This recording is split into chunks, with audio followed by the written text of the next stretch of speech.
السلام علیکم. Good to have you at Urdu audio books. حاضر خدمت ہے. ایک بھید ہے زندگی، ایپیسوڈ 5. خالہ، آج ہم بھی آپ کے ساتھ سیف انکل کے گھر جائیں گے. وہ اپنے تئیں اسے اطلاع دے رہا تھا. کتنا معصوم اور آنے والے قاتل وقت سے بے خبر تھا وہ. سمانا کے دل کو کچھ ہونے لگا. اس نے کاشف کو سینے سے لگا لیا. خالہ جانی، آپ رو رہی ہیں؟ مما یاد آ رہی ہے نا آپ کو؟ وہ اس کی آنکھوں میں چمکتے آنسو دیکھ چکا تھا اور خود بھی رو رہا تھا. ہاں، مجھے آپا یاد آ رہی ہے. اسے رونے کا بہانہ مل گیا تھا.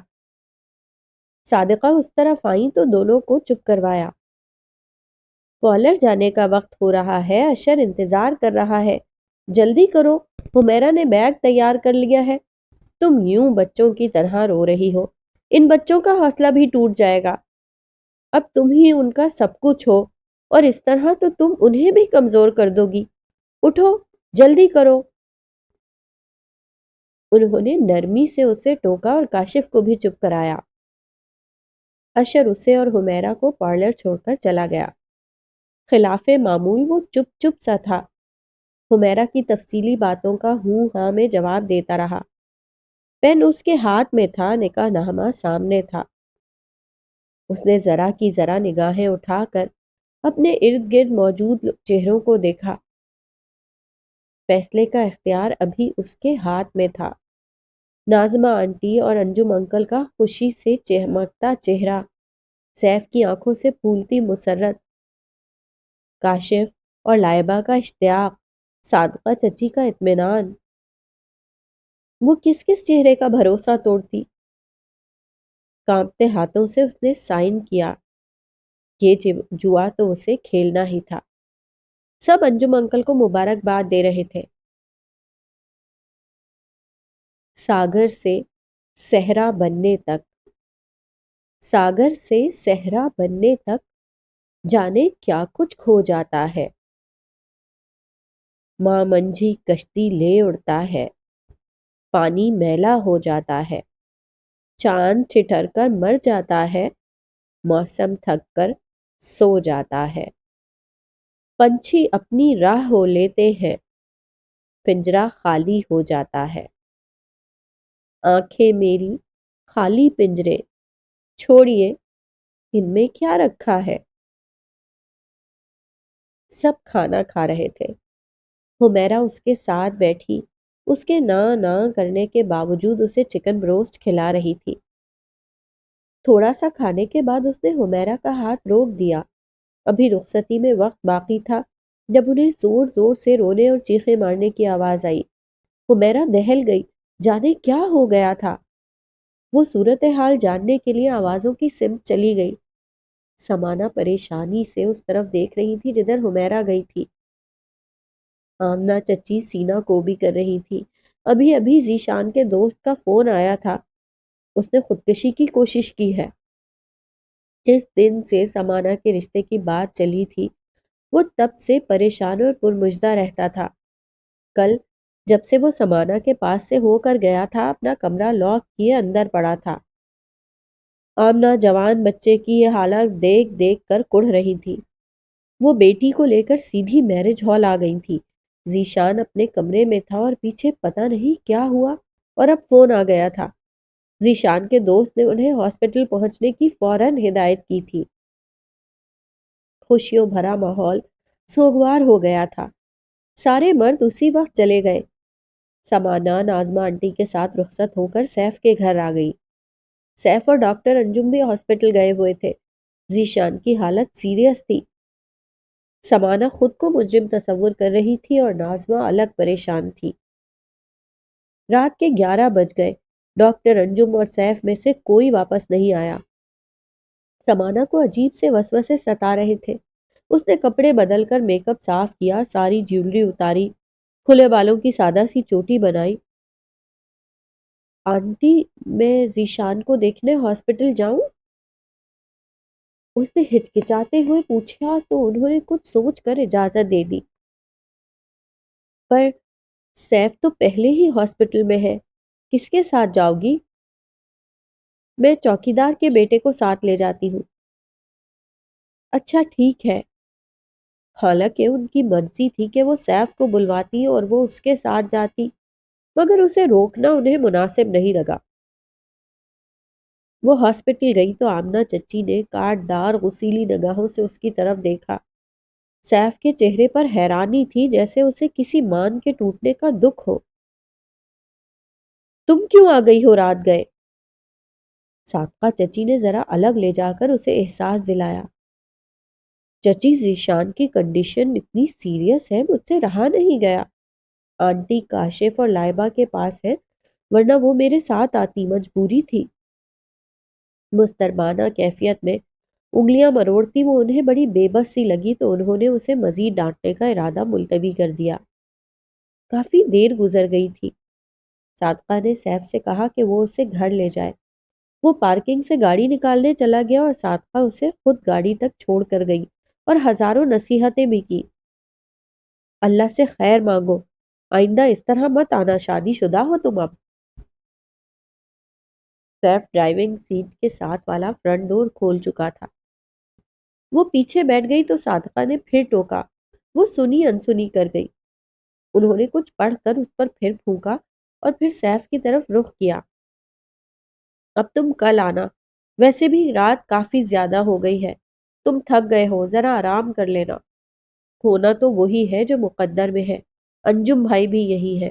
نازمہ پریشان ہو رہی ہوگی، اسے تسلی دینا۔ اب جاؤ۔ سیف نے سعادت مندی سے ساری بات سنی۔ صادقہ اللہ حافظ کہہ کر اندر چلی گئی تو سیف نے بھی گاڑی سٹارٹ کر دی۔ وہ سنجیدگی سے ڈرائیونگ کر رہا تھا۔ اس کے چہرے کے تاثرات جاننے سے وہ قاصر تھی۔ تھک کر اس نے سر سیٹ کی پشت سے ٹکا دیا۔ آج کا دن ہنگامہ خیز اور ناقابل یقین سا تھا۔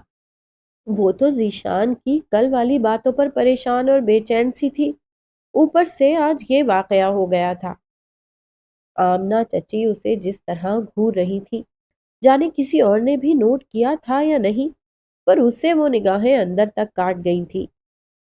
صادقہ چچی کی نصیحتیں اور روک ٹوک، انہیں ایک غیر لڑکے کے ساتھ اس کا آنا اچھا نہیں لگا تھا۔ محض چند گھنٹوں کی دلہن تھی وہ، اس کا یوں منہ اٹھا کر رات گئے چلے آنا مناسب نہیں تھا۔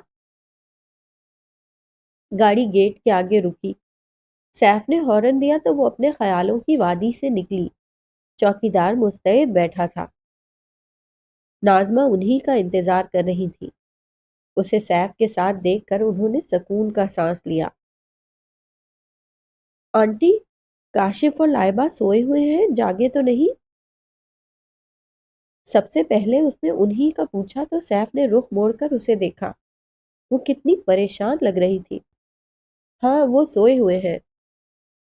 نازمہ آنٹی کے کہنے پر اس نے کمرے کا دروازہ کھولا اور خود تصدیق کی۔ واقعی دونوں بے خبر سو رہے تھے۔ ان کے ساتھ زمین پر بچھے کارپٹ پر نوکرانی بھی سو رہی تھی۔ اسے نازمہ آنٹی پر پیار سا آ گیا۔ ذیشان نے جو حرکت کی تھی اس نے سب کو پریشانی میں ڈال دیا تھا، ورنہ صادقہ نے کہہ رکھا تھا کاشف اور لائبہ کو ساتھ لے جاؤں گی۔ ان کا کہنا تھا تمہاری شادی کے شروع کے چند روز میں دونوں کو پاس رکھوں گی، اور ویسے بھی حمیرہ سے دونوں مانوس تھے۔ اس نے اطمینان کا سانس لیتے ہوئے دروازہ بند کر دیا۔ نازمہ آنٹی اسی کی طرف آ رہی تھی۔ سمانا، اب آرام کرو اور کمرے میں جاؤ، نئی دلہنیں یوں نہیں گھومتی ہیں۔ ان کے لہجے میں تنبیہ تھی۔ وہ شرمندہ سی ہو گئی۔ در حقیقت نازمہ بیٹے کی شادی کی خوشیوں کے یوں بدمزہ ہونے پر جھنجلا گئی تھی، ورنہ ذیشان کی خودکشی کی کوشش پر اوروں کی طرح وہ بھی پریشان تھی۔ وہ اسے خود اندر چھوڑ کر گئی۔ اس نے سر ہلا کر پہلی بار کمرے کا تفصیلی جائزہ لیا۔ پھولوں کی ملی جلی خوشبو سے ماحول مہک رہا تھا۔ سیف باتھ روم میں تھا، اندر سے پانی گرنے کی آواز آ رہی تھی۔ وہ صوفے پر دونوں ہاتھوں میں سر پکڑ کر بیٹھ گئی۔ سیف کپڑے چینج کر کے کمرے میں آیا تو وہ تکلیف دہ انداز میں رو رہی تھی۔ وہ پریشان ہو گیا۔ سمانا، کیا بات ہے؟ کیا ہوا ہے؟ میرے سر میں شدید درد ہو رہا ہے، سردی لگ رہی ہے مجھے۔ تو اس میں رونے کی کیا بات ہے؟ آپ آرام کریں، یہ پانی کے ساتھ ٹیبلٹس لے لیں اور آرام سے سو جائیں، صبح بات ہوگی۔ میں خود بری طرح تھک گیا ہوں، سونا چاہتا ہوں۔ اس نے بڑے سبھاؤ اور سہولت سے بات کی تھی۔ صبح ڈاکٹر ملک آ کر آپ کو چیک کر لیں گے۔ اس نے دوپٹے سے چہرہ رگڑا اور نئے سرے سے سوں سوں کرنے لگی۔ میں کاشف اور لائبہ کے پاس سو جاؤں؟ سیف اس کے پاس کھڑا اس کے جھکے سر اور لرزتے وجود کو دیکھ رہا تھا۔ نہیں، وہاں کلثوم بھی سو رہی ہے، مما ناراض ہو جائیں گی۔ آپ ادھر ہی سو جائیں، یہ ساتھ دوسرے کمرے کا دروازہ ہے۔ اس نے سامنے خوبصورت نقش و نگار سے آراستہ دروازے کی طرف اشارہ کیا۔ میں ادھر سو جاتا ہوں۔ سچ مچ وہ ایک تکیہ اٹھا کر ادھر سے چلا گیا تو سمانا نے سکون کا سانس لیا۔ صبح وہ دیر تک سوتی رہی۔ 12 بجے کے قریب جب وہ اٹھ کر باہر آئی تو آنٹی ناظمہ ہاسپٹل گئی ہوئی تھی۔ ڈاکٹر انجم صبح واپس آئے تھے۔ سیف اور سمانا کے ولیمے کی تقریب منسوخ ہو گئی تھی۔ ذیشان کی موجودہ حالت کے پیش نظر یہ فیصلہ کیا گیا تھا۔ کل آنٹی ناظمہ اور ڈاکٹر انجم کو واپس چلے جانا تھا۔ شام میں سمانا دوبارہ ہاسپٹل گئی۔ ذیشان اسی حالت میں تھا۔ صادقہ نے تھوڑی دیر بعد سیف کے ساتھ اسے واپس بھیج دیا۔ سمانا کی طبیعت خراب ہونے لگی تھی۔ ڈاکٹر ملک کو ناظمہ نے بلوایا تھا۔ انہیں تو تیز بخار ہے، بی پی بھی لو ہے، انہوں نے ناظمہ کو بتایا۔ آرام کریں، ٹھیک ہو جائیں گی، یہ ٹیبلٹ ابھی دودھ کے ساتھ لینی ہے۔ انہوں نے دواؤں والا نسخہ ناظمہ کی طرف بڑھا دیا۔ انہوں نے کلثوم کو آواز دی اور اس کے لیے دودھ لانے کو کہا۔ اپنے سامنے انہوں نے سمانا کو دودھ کے ساتھ دوا دی۔ اس پر 2 کمبل پڑے ہوئے تھے، پھر بھی اسے سردی لگ رہی تھی۔ در حقیقت خوف کہیں اس کے اندر بکل مارے بیٹھا تھا، جو اس طرح ظاہر ہو رہا تھا۔ کاشف اس کی بیماری کی وجہ سے گھبرایا ہوا تھا۔ دوسرے دن ناظمہ اور ڈاکٹر انجم چلے گئے۔ اس کی طبیعت ہنوز خراب تھی۔ سیف ذیشان کی خیریت دریافت کرنے کے بعد ہاسپٹل سے واپس آیا تو سمانا، کاشف اور لائبہ کے ساتھ تیار بیٹھی تھی۔ کاشف اسے دیکھتے ہی چہکا۔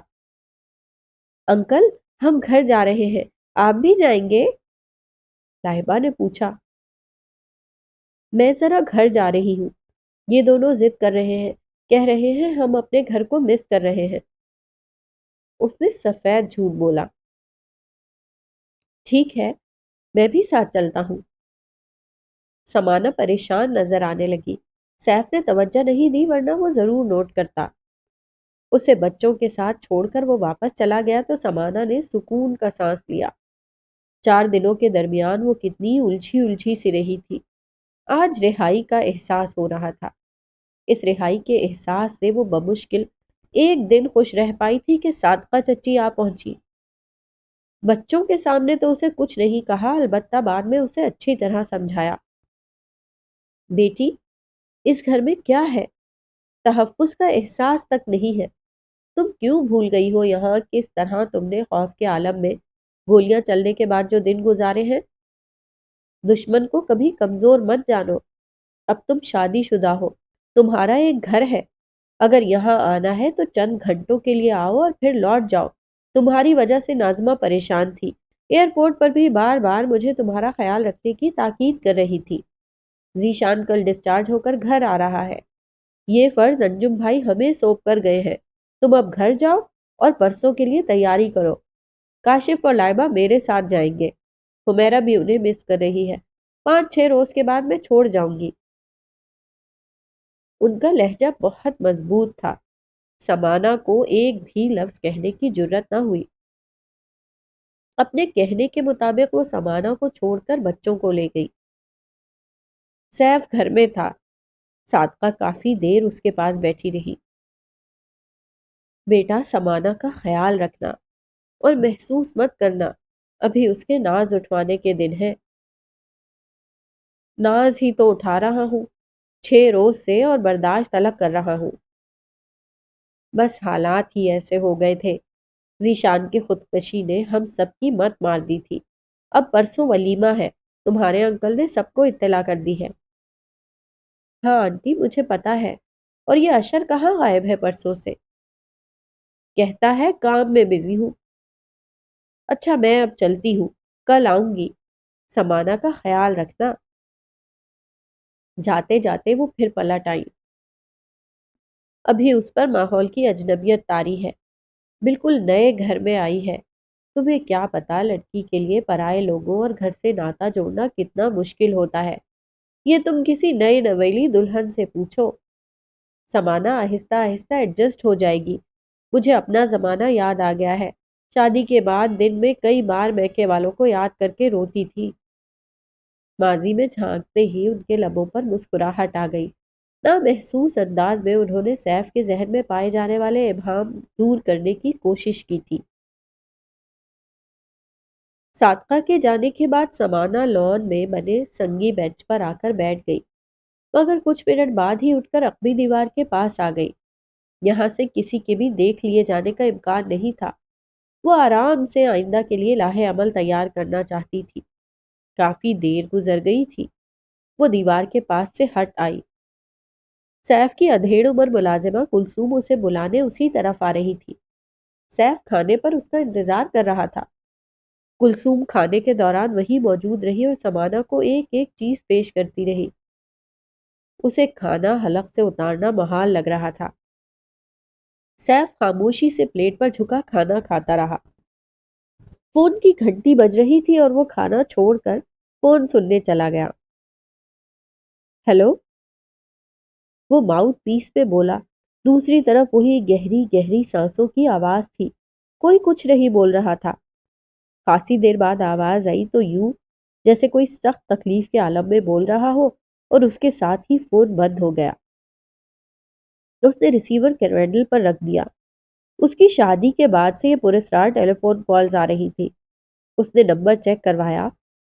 روز کوئی پی سی او بدل بدل کر فون کرتا تھا۔ تنگ آ کر اس نے دھیان دینا ہی چھوڑ دیا۔ چھوٹے صاحب، کس کا فون تھا؟ کلثوم نے اپنی عادت سے مجبور ہو کر پوچھا۔ ایک دوست کا تھا، اس نے بتایا۔ کلثوم قہوہ بنا کر لے آئی تھی۔ سمانہ ادھر ہی تھی۔ بیٹا، آپ اتنی کمزور لگنے لگی ہیں مجھے۔ کھانا بھی برائے نام کھایا ہے؟ وہ پیار سے بولی۔ شادی کے بعد انہوں نے سمانہ کو چھوٹی بیگم کہہ کر مخاطب کرنا شروع کیا تو اس نے انہیں ٹوک دیا۔ مجھے میرا نام لے کر بلایا کریں یا بیٹی کہا کریں۔ کلثوم نہال ہو گئی تھی۔ اصل میں کھانے سے پہلے میں نے چائے پی لی تھی نا، اس لیے خاص بھوک نہیں لگی۔ اس نے صفائی دی۔ میں نے دودھ ابال دیا ہے، سونے سے پہلے یاد سے پی لینا۔ اس نے غائب دماغی سے سر ہلایا۔ دودھ 2 گلاسوں میں سائڈ ٹیبل پر پڑا ہوا تھا۔ سیف کمرے میں نہیں تھا اور نہ ہی اس کی موجودگی کے آثار تھے۔ اس کے پورے وجود میں طمانینت سی بھر گئی، اور حال جیل سے چھوٹے اس قیدی کا سا ہو گیا جسے پھانسی کی سزا سنا کر اچانک باعزت رہائی کی خوشخبری سنائی گئی ہو۔ اس نے بیگ میں رکھی بوتل نکالی اور 2 گولیاں نکال کر دودھ کے ایک گلاس میں ڈال دی۔ دوسرا گلاس اٹھا کر اس نے خود پی لیا۔ سیف اشر کی طرف گیا ہوا تھا۔ اس نے ضروری کام کا کہہ کر بلایا تھا۔ سمانہ کمبل تان کر سو گئی۔ نیم ملگجی روشنی میں پہلے تو وہ ان بندھے ہاتھوں کو پہچان ہی نہیں پائی۔ چہرہ سامنے آیا تو وہ سن سی ہو گئی۔ یہ چہرہ امینا کا تھا۔ گھٹی گھٹی چیخیں، خرخراہٹ کی آواز، بیڈ کی تازہ لہو کے چھینٹوں سے رنگین ہوتی چادر۔ چھوڑ دے مجھے، چھوڑ دے، میں کسی کو نہیں بتاؤں گی۔ التجا کے انداز میں اس کے دونوں ہاتھ پھیلے ہوئے تھے۔ آنسوؤں سے سارا چہرہ بھیگا ہوا تھا۔ کہیں دور سے بہت سی آوازیں آ رہی تھی۔ وہ آوازوں کی سمت کا اندازہ کر ہی رہی تھی کہ یک دم اس کی آنکھ کھل گئی۔ ٹیوب لائٹ سے اس کی آنکھیں چندھیا سی گئی۔ وہ سچ مچ رو رہی تھی۔ سیف اس پر جھکا پریشانی سے اسے دیکھ رہا تھا۔ وہ ابھی تھوڑی دیر پہلے ہی اشر کی طرف سے واپس آیا تھا۔ روزانہ کی طرح آج بھی سمانہ سر سے لے کر پاؤں تک کمبل میں ملفوف ممنوعہ علاقے کا اشتہار بنی ہوئی تھی۔ گھٹی گھٹی چیخوں نے سیف کو اس کی طرف متوجہ کیا تھا۔ وہ کپڑے بدل رہا تھا جب مبہم مبہم سی آواز اور لفظ اس کی سماعتوں سے ٹکرائے، پھر دبی دبی سسکیاں اور چیخیں۔ وہ شرٹ کے بٹن لگائے بغیر باہر آیا اور سمانہ کے چہرے پر آنسوؤں کے نشان دیکھے۔ شاید وہ خواب میں ڈر گئی تھی۔ سیف کو یوں اپنے اوپر جھکا دیکھ کر وہ کرب و اذیت میں ڈوبی چیخیں اس کے کانوں کے بہت قریب سرسرانے لگی۔ وہ اٹھ بیٹھی۔ میری طبیعت خراب ہے۔ اسے اپنی آواز اجنبی سی لگی تھی۔ ٹھیک ہے، سو جائیں، کل ہمارا ولیمہ ہے، اس کے بعد تفصیلاً بات ہوگی۔ سیف کے لہجے میں آنچ سی تھی۔ سمانہ نے ڈرتے ڈرتے نگاہیں اٹھائیں۔ وہ منظر سے ہٹا تو اس نے سکون کا سانس لیا۔ ولیمے کی تقریب سیف نے گھر پر ہی ارینج کی تھی۔ اس کے خاص دوست، چند رشتہ دار اور سمانہ کی طرف سے لوگ تھے۔ ذیشان گھر واپس آ چکا تھا۔ سمانہ کے دل کو اطمینان ملا، پھر بھی کہیں دبا دبا خوف ضرور موجود تھا۔ لائبہ اسے چھو چھو کر دیکھ رہی تھی۔ شادی کے دن سے زیادہ آج خوبصورت لگ رہی تھی وہ۔ اشر کی ایک کزن نے اس کے کان میں سرگوشی کی۔ میرے خیال سے آپ کی شادی تو آج ہی ہوئی ہے، کیونکہ سیف بھائی کی شب عروسی تو ہاسپٹل کی نظر ہو گئی تھی۔ سمانہ کے گال دہک اٹھے۔ سیف کے دوستوں نے دونوں کی تصویریں بنائی۔ اب زیادہ تر لوگ جا چکے تھے۔ سیف کے چند دوست اور عورتیں تھیں۔ صادقہ جاتے وقت کاشف اور لائبہ کو ساتھ لے گئی۔ وہ بھی عمیرہ کے ساتھ بڑے خوش تھے۔ اسکول سے 6 روز کی چھٹیاں تھیں۔ روز ہی وہ انہیں کہیں نہ کہیں لے جاتی، اس لیے وہ سمانہ کو بالکل بھی مس نہیں کر رہے تھے۔ سیف نے گولڈ چین کے ساتھ ہیرا جڑا لاکٹ اسے دیا تھا۔ شادی کے اتنے دن بعد بھی ہم ایک دوسرے کے لیے اجنبی ہیں، مگر اب، آج اور ابھی، یہ اجنبیت ختم ہو جانی چاہیے۔ سیف کا انداز اور تیور معنی خیز تھے۔ سمانہ نے پاؤں جہازی سائڈ بیڈ سے نیچے لٹکائے۔ بیٹھو یہاں، حرکت مت کرنا۔ سیف کی آواز بہت سرد، دکھی اور اجنبی تھی۔ کہیں جا رہی ہو؟ آرام سے بیٹھو، بات کرو، کیا بات ہے؟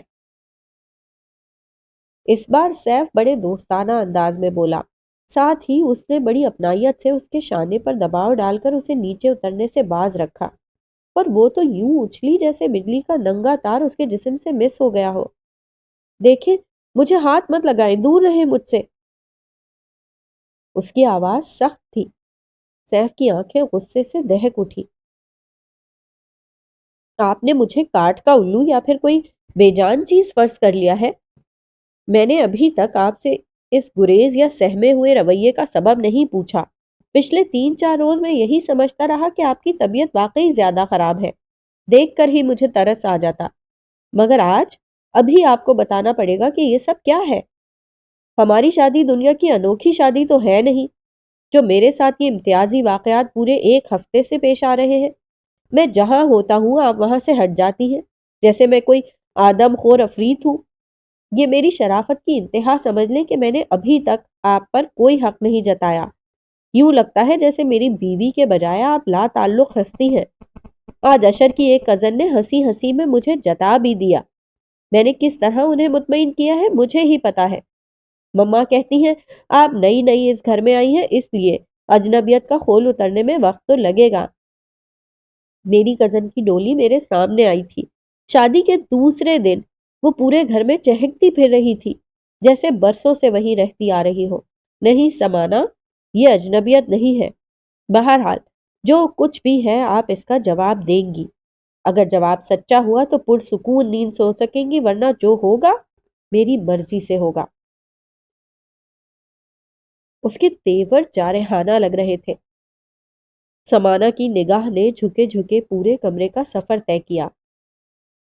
بیڈ روم کے درمیانی کمرے کا دروازہ نیم وا تھا، جہاں شادی کی پہلی رات سیف سویا تھا۔ یہاں ایک بیڈ، الماری، صوفہ اور چند کرسیاں تھیں۔ اس کے پاس سوچنے کے لیے زیادہ وقت نہیں تھا، صرف چند قدموں کا ہی تو فاصلہ تھا۔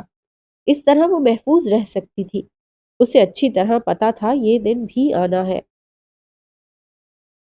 میرے سوالوں کے جواب کے بارے میں سوچو، میں چینج کر کے آتا ہوں۔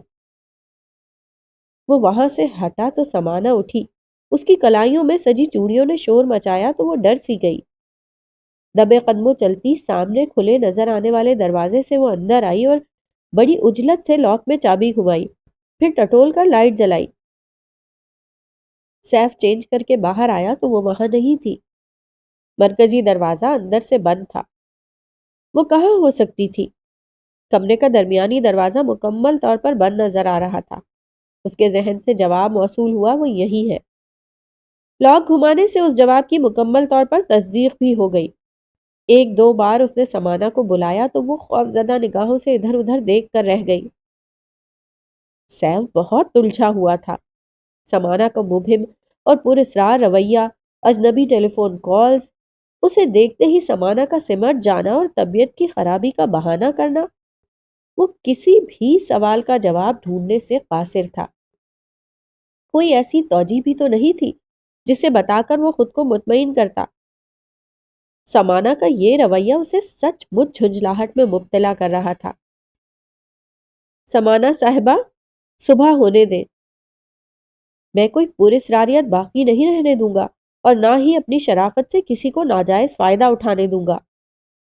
زندگی کے سب سے اہم فیصلے میں کہیں مجھ سے کوئی غلطی تو نہیں ہو گئی ہے؟ ابھی کسی کو کچھ پتا نہیں ہے، پر دیکھنے والے تو قیامت کی نگاہ رکھتے ہیں۔ وہ تکیے کو دوہرا کر رہ گیا۔ سمانا بری طرح کانپ رہی تھی۔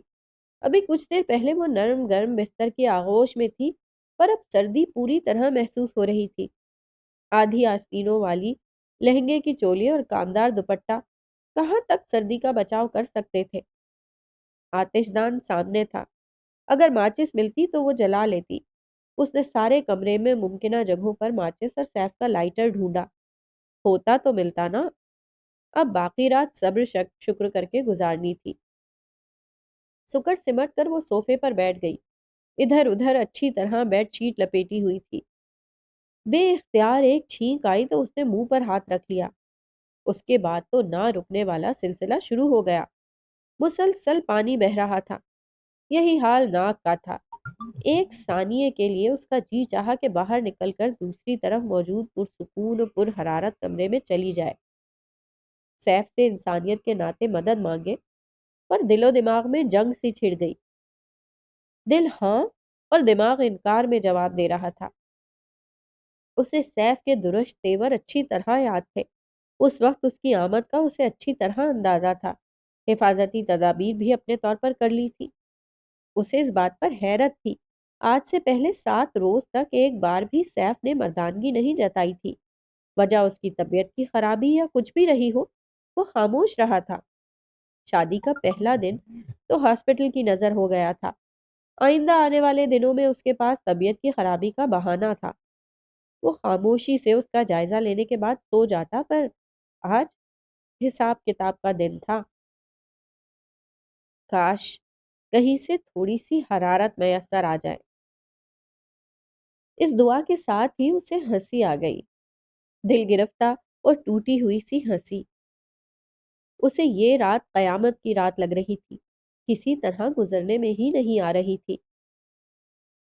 ان نتائج کا سامنا مجھے کرنا ہی ہوگا، تو کیوں نہ ابھی سے ہی، کم از کم اس سرد جہنم سے تو نجات ملے گی۔ یکا یک فیصلے کے بعد اس نے دروازہ کھول دیا۔ سیف نے سرخ سرخ آنکھوں سے اسے دیکھا تو وہ مرے مرے قدموں سے کمرے کے درمیان آ کر کھڑی ہو گئی تھی۔ وہ سر کے پیچھے دونوں ہاتھوں کا تکیہ بنائے دراز تھا۔